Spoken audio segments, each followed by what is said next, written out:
mon chéri faisait énormément de bruit ce jour-là, donc désolé, il faut que je m'adapte. Donc je disais que dans cette vidéo, je vais donc vous donner mon avis sur ce roman, après vous avoir lu quelques pages de celui-ci et lu le résumé. Je fais quasi tous les lundis des vidéos de ce type sur ma chaîne depuis pas mal d'années. Donc vous pourrez retrouver des vidéos dans ma playlist Booktube sur ma chaîne si ça vous tente, et je vous mettrai en barre d'informations, commentaires épinglés et dans le i en haut de l'écran le lien vers les dernières vidéos de ce type que j'ai faites sur ma chaîne. Allez, on est parti pour la lecture du résumé. Je vais maintenant vous faire la lecture du résumé de ce roman. À 15 ans, Michael fait par hasard la connaissance en rentrant du lycée d'une femme de 35 ans dont il devient l'amant. Pendant 6 mois, il la rejoint tous les jours chez elle et l'un de leurs rites consiste à ce qu'il lui fasse la lecture à haute voix. Cette Anna reste mystérieuse et imprévisible et elle disparaît du jour au lendemain. 7 ans plus tard, Michael assiste dans le cadre de ses études de droit. Alors je ne veux pas vous dire la suite du résumé parce que en fait moi quand j'ai pris le livre je ne savais pas du tout ce qui allait se passer dedans. Je savais juste qu'il avait un lien avec la Seconde Guerre mondiale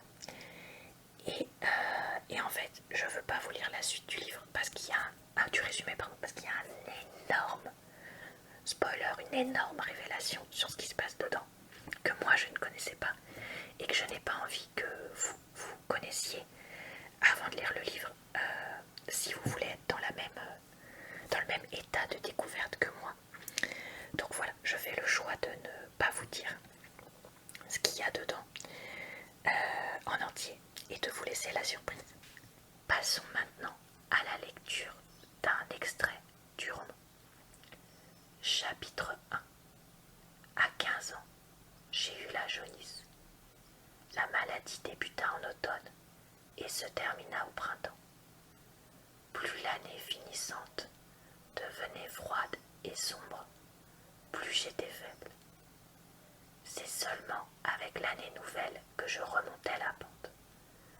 Janvier fut tiède et ma mère installa mon lit sur le balcon.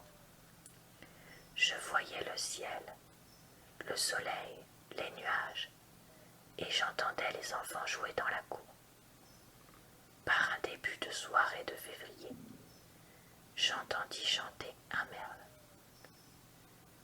Ma première sortie de la rue des Fleurs, où nous habitions au 2e étage d'un gros immeuble datant du début du siècle, fut pour aller dans la rue de la Gare.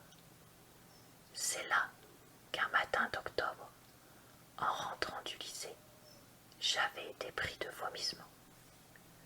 Cela faisait plusieurs jours que je me sentais faible, plus faible que je ne l'avais jamais été encore de ma vie. Chaque pas me coûtait. Quand je montais des escaliers, à la maison ou au lycée, mes jambes me portaient à peine. Je n'arrivais pas non plus à manger. Même lorsque je me mettais à table ayant faim, les aliments me dégoûtaient tout de suite.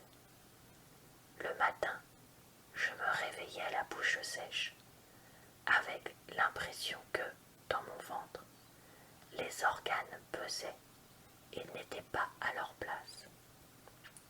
J'avais honte d'être aussi faible. J'eus encore plus honte de vomir. Cela ne m'était encore jamais arrivé non plus. Ma bouche se remplit. J'essayais d'avaler. Je serrais les lèvres.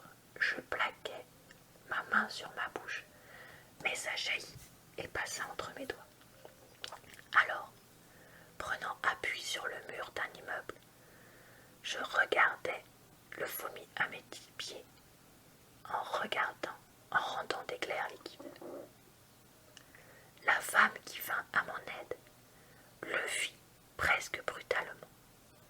Elle me prit par le bras et m'emmena par une entrée sombre dans une cour intérieure.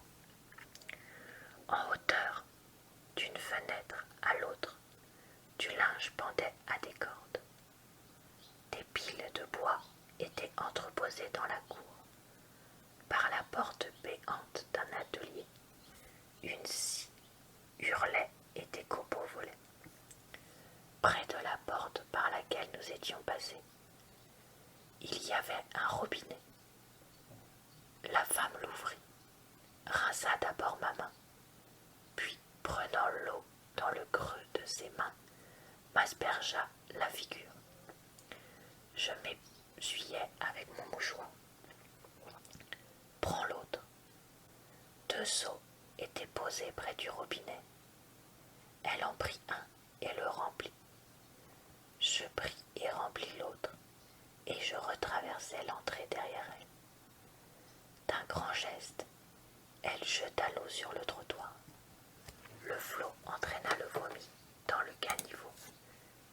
Elle me prit des mains l'autre seau et acheva de rincer le trottoir à grandes eaux.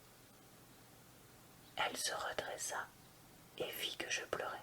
« Garçon, dit-elle tout étonnée, garçon. » Elle me serra dans ses bras. J'étais à peine plus grand qu'elle. Je sentis ses seins contre ma poitrine, sentis ma mauvaise haleine et l'odeur de sa sueur fraîche, et je ne sus que faire de mes bras. Je cessai de pleurer. Elle me demanda où j'habitais, alla poser les seaux dans l'entrée et me raccompagna, portant mon cartable d'une main et me tenant le bras de l'autre. Ce n'est pas loin, de la rue de la Gare à la rue des Fleurs. Elle marchait vite, d'une façon si décidée que je la suivis sans hésiter. Devant notre immeuble, elle me quitta. Ma mère fit venir le médecin le jour même. Il diagnostiqua une jaunisse. Un jour, je parlais de cette femme à ma mère. Je ne crois pas sinon que je serais retourné la voir. Mais ma mère estima qu'il allait de soi que, dès que je pourrais, j'achèterais un bouquet de fleurs sur mon argent de poche et que j'irais me présenter et dire merci. C'est ainsi que, fin février, je me rendis dans la rue de la Gare. Voilà pour la partie lecture. Alors, qu'est-ce que j'ai pensé de ce roman ? Eh bien, je suis assez mitigée. En fait, il y a des choses que j'ai bien aimées et d'autres moins. Une chose que j'ai bien aimée, c'est de voir que le personnage principal est un personnage quand même assez fort, dans le sens où il va avoir donc une liaison avec une femme bien plus âgée que lui. Et ça le rend à la fois très adulte, parce que bah voilà, il a des relations intimes avec elle. Comment dire, il cache des choses à sa famille, à ses amis, etc. Mais en même temps, on voit qu'il reste complètement un gros bébé avec certaines de ses réactions. Et je trouvais que c'était assez crédible, ça. Après tout, c'est pas impossible d'avoir ce décalage d'âge entre deux personnes. Même si c'est extrêmement peu commun, ça ne me paraît pas 100% farfelu, surtout compte tenu de l'époque où les adolescents étaient poussés à être plus adultes très vite. Donc, ma foi, pourquoi pas. Après, de le revoir devenu un peu jeune adulte, c'était aussi, même si on voit moins son évolution à ce moment-là. Une autre chose que j'ai aimée, c'est le personnage d'Anna, très très très secrète, et dont on ne connaîtra l'histoire qu'en partie, qu'à la fin du roman. Et donc il y a ce côté mystère qui dure pendant la majorité du roman, qui était, ma foi, assez intéressant. Par contre, je n'ai pas du tout aimé la description, souvent inutile, de leur relation intime et de certains moments privés. En fait, j'avais l'impression de regarder l'intimité dans un appartement de deux personnes qui ne me regardaient pas, d'avoir vraiment un voyeurisme très déplacé et qui m'a beaucoup déplu. Et même si c'est intéressant d'avoir caché le secret d'Anna pendant la majorité du roman, je trouve qu'à la fin, on nous en dit finalement trop peu.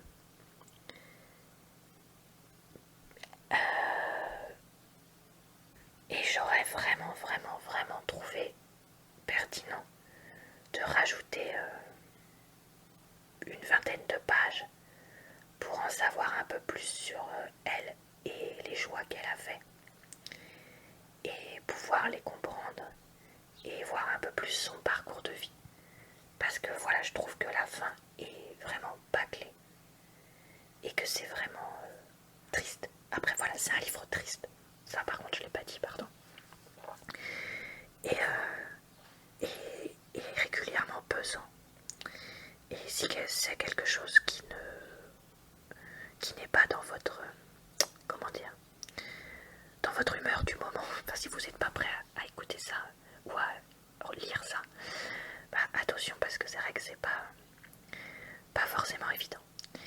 À qui est-ce que je recommanderais ce roman? Et ben en fait je ne sais pas du tout quoi répondre, parce que je le recommanderais pas forcément aux passionnés de la Seconde Guerre mondiale, compte tenu que on nous en dit trop peu.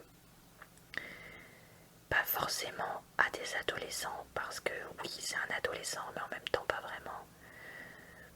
Aux gens de mon âge, j'ai du mal à me dire que moi je pourrais être attirée par un adolescent de 15 ans. Voilà, donc voilà, je sais pas pour qui est écrit ce livre, à part pour des personnes qui aiment les témoignages, mais toutes ces scènes